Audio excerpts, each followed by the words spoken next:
Danes zgodaj zjutraj so se mladi belokranjski znanstveniki vrnili domov, vidno utrujeni, a zelo zadovoljni, saj so presegli svoja pričakovanja. Dejansko pričakovanj skoraj da ni bilo, kar se tiče rezultatov, no domov smo prišli z 2 bronastima in 1 srebrno medaljo.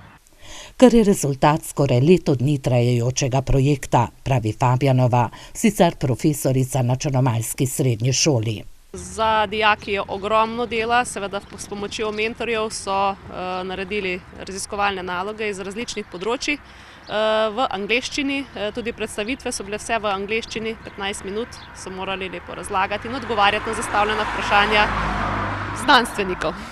Marko Kerep in Gašper Brunskole sta na konferenci predstavila svojo napravo, ki deluje kot posebno mešalo za mešanje piva in osvojili srebrno medaljo.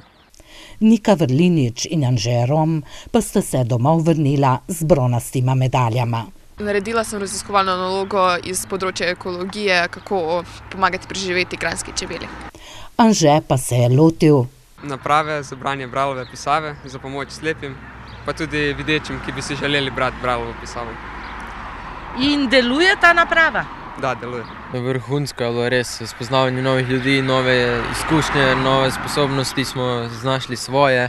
Spoznali smo nove ljudi, jezika smo se naučili, angleščine, tudi srbščino smo si ponovili, nova poznanstva sklepali, javnega nastopanja naučili, mnogo novih izkušenj. Najbolj uspešni so sicer bili Azijci, ki imajo tudi največje spodbude za svoje srednješolce. Medtem ko od Evropejcev se najboljše izkažejo Srbi in Romuni, prav tako zaradi največje podpore in tudi tradicije sodelovanja v projektu.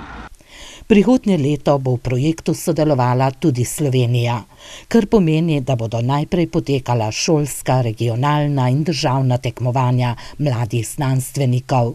Ker samo 6 najboljših iz države bo lahko sodelovalo na naslednji mednarodni konferenci, ki pa bo v Maleziji. Tokrat so črnomaljski dijaki več kot uspešno zastopali Slovenijo, tudi s harmoniko, ki jih je takole spremljala v Beogradu.